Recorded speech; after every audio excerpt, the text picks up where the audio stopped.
Hi, I'm Aiman. Welcome back to one of my tech reviews. Welcome back to my channel. And today we're going to be doing a tech review. I guess I'm a tech channel now. And today we're going to be doing a review on my new Sceptre C325B-185RD monitor. So, a bit of a backstory here. I've actually done a video on the unboxing and assembly of this monitor. So go check that out. But for now, I'm going to give you some of my reflections about my experience with the monitor over the past few weeks, and we're also going to be doing a benchmark. So first off, we're going to be testing this monitor using my dad's, you could call it a gaming rig because it has a GeForce GTX 1070, but he doesn't really use it for gaming. He uses it for video editing. I mean, we do have some games on here though. Like, we have some League of Legends, not this one, not Final Fantasy. But anyway, what we're going to be doing is, not in this video, but in a different video, so go check that out. We're probably going to have my brother Fikri play some League, and just see how different it is to play on this pretty good gaming rig. Because compared to my brother's desktop, this is actually a pretty good gaming rig, even though we're not using it for that. So while we have the benchmark running in the background, which the benchmark that we're going to be using is a program called 3DMark, and basically what it does is it tests your CPU, your graphics, and basically returns a ton of information about it. But instead of spoiling you, what we're going to do is we're going to start running it. I don't know why I'm shivering. I think it's cold right now. But while this is running, a bit about my experiences with the monitor. Very soon you'll be able to see what the sound quality is like because this has built-in speakers, and I just want to say, their marketing says that it's office level speakers, and you'll see exactly what that is right now, or in a few seconds. But in terms of display, it's actually pretty good.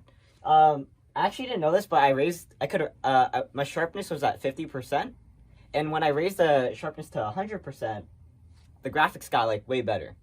It's also pretty cool compared to this other monitor that we have on the side here.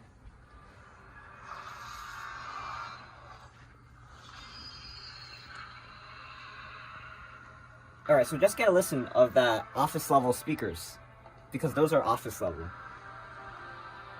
So I gotta say, to be honest, the sound quality isn't really as desirable as I wanted it to be. But, in terms of built-in speakers, 3-watt speakers are okay. But as I was saying, the image quality of this monitor compared to this monitor that we're going to be running a benchmark on right after this is pretty mind-blowing. So hopefully at the end of the video, we'll have like an overlay to see like just how mind-blowing the difference is.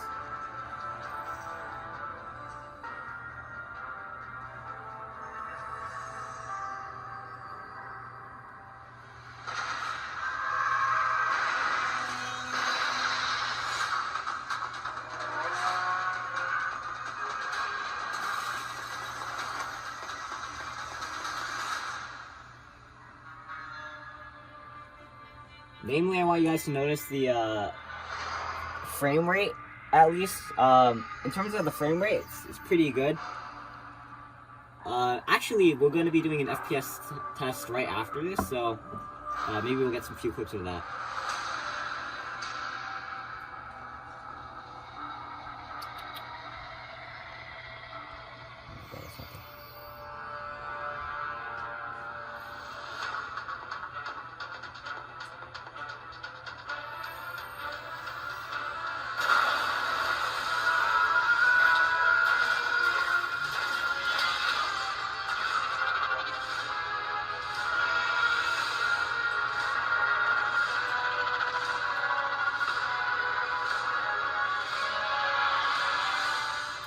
And that's the first graphics test. Now, like I said earlier, we're going to be running the benchmark on this monitor too, and you'll see the difference. But for now, while it's running the second test, I'll just explain.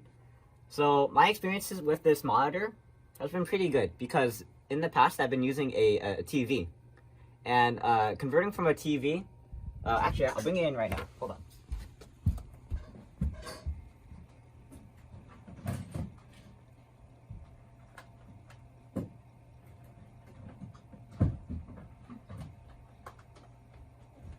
compare it to this this TV right here, it's a pretty huge difference.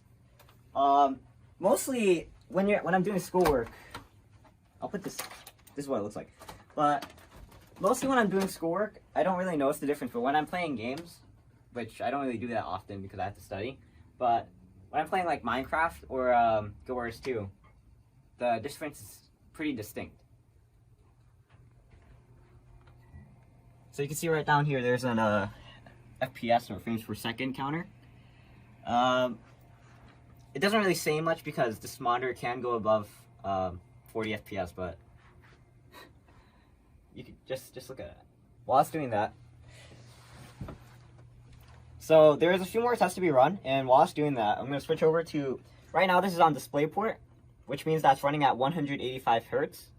But when we switch over to HDMI 2, which my computer, this laptop is currently running on, we're going to take a look at some. So right now, we're actually trying to figure out how to troubleshoot. Oh, we're trying to figure out how to troubleshoot the NVIDIA display not working. Our mistake was that we had the HDMI cable and the DisplayPort cable hooked up into the motherboard instead of the graphics card. That's a pretty rookie mistake. But then again, I have to be full disclosure here. Me and my dad, we're not tech experts, so I guess it is kind of contradicting that I said we're a tech channel. But at least we found out the solution, because if we didn't find out the solution, we wouldn't be doing this video today. But as you can see, on a gaming laptop, at least this, I think it's 2015 gaming laptop, it looks like everything's running pretty well. However, just keep in mind that when you have certain displays, your graphics card might not be able to run those displays. So in this case, my graphics card can only run up to 120 hertz. So let's try that, and you'll see what's gonna happen when I can only run 120. So because my graphics card is not equipped to handle 120 frames per second, hertz for the refresh rate, you can see that there's all these black lines. Now, because I'm not a tech expert, I'm not sure if it's actually a correlation between them, but you can see that it always depends on how capable your system is running it, And in my dad's case, his gaming rig is clearly capable of running such a high-end monitor. Or, I shouldn't say high-end because it's not 4K, but at least a moderately good monitor. So, keeping in mind, another bad thing about this monitor, I shouldn't say another bad thing, but something bad I noticed about this monitor is that all the buttons are on the back, which makes it very hard to navigate when you want to go to certain places. Especially when you want to open up, like, the settings. So when you're trying to navigate this, it's really hard to change the settings using the arrow keys, because you're not able to know where the arrow keys are. You gotta feel for them. So right now what we're gonna do is take a look at the comparison between the results that we have and other computers. So as you can see right now, this is mostly a comparison of the PC itself, but as you can see, it's right below gaming PCs from 2020 and right above gaming laptops from 2020. So at least this gaming rig is pretty capable. I mean, it's not a high-end gaming PC or a premium gaming PC, but you know, you can use it for video editing. It fits our needs, at least. Alright, so this is just something I noticed personally, but when you have the refresh rate at 185 hertz, just like the scrolling, it just looks way better. Like, it looks like, I don't know how to describe it. It's like when you have motion blur, but it's like not real motion blur, but it just feels so nice. But when we change the refresh rate to 60 hertz, you'll see what I mean. So when we try to scroll here, just look at that. This is probably, actually, unintentionally, this is probably the best way to showcase the difference between 185 hertz and 60 hertz. Just like, wow. let me change that to 59 because that's the actual one. But just wow, look at how different that is. I just realized maybe if you guys are watching this on a 59 hertz monitor, maybe you won't notice the difference. But anyway, what we're going to do now is we're going to run it only on the second monitor. And go to 3DMark. And run a benchmark. So you can just see how different this is.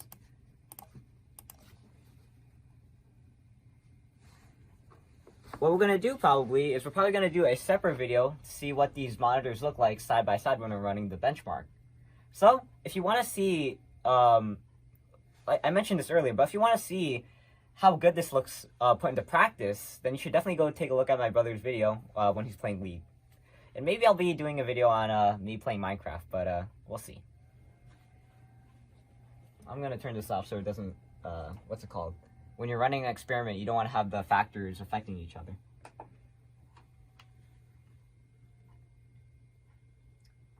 I really gotta say though, the buttons on the back of this monitor are just so disappointing. Also, it's a pretty cool thing on the actual GTX 1070. They have RGB lighting. I mean, of course, anything that's gaming related is gonna have RGB lighting, but in this case, it's really nice. So look at that. Now, obviously, because this is the same resolution, 1080p, on a smaller screen, it's gonna look more crisp.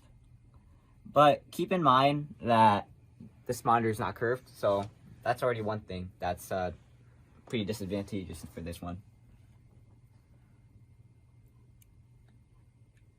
Now, I feel like I can see the refresh rate actually getting worse, but you know, I'm not gonna make claims that I don't fully support. Actually, no, I can't see. I don't know what the term for it is. I think it's screen tearing. Like some of the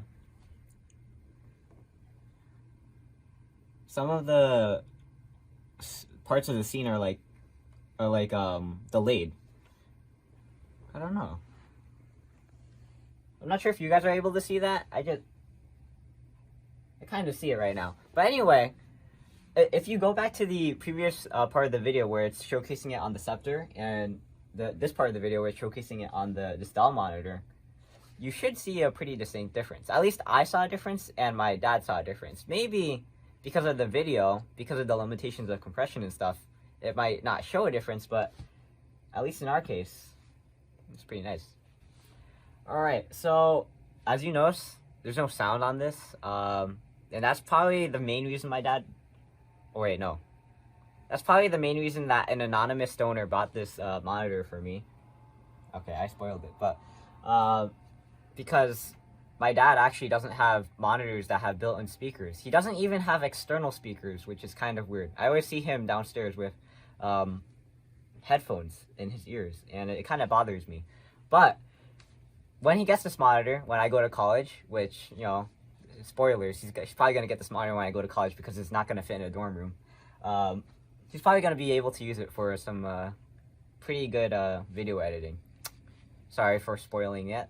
But anyway, I want to do another video of this where I talk more about my experience with the monitor. And also, in that video, we're also going to be doing the side-by-side comparison. So, I guess that's it for now. I'm Aiman, and today we did a sort of tech review for this channel. A sort of a first for me. But on the Sceptre C325B-185RD Curved monitor. Check out the second video that I'll be doing on the side-by-side comparison and further reflections on my experience with the monitor, and I'll see you there. But for now, this video is already too long, and I think the closing is way too long, so signing out. Peace.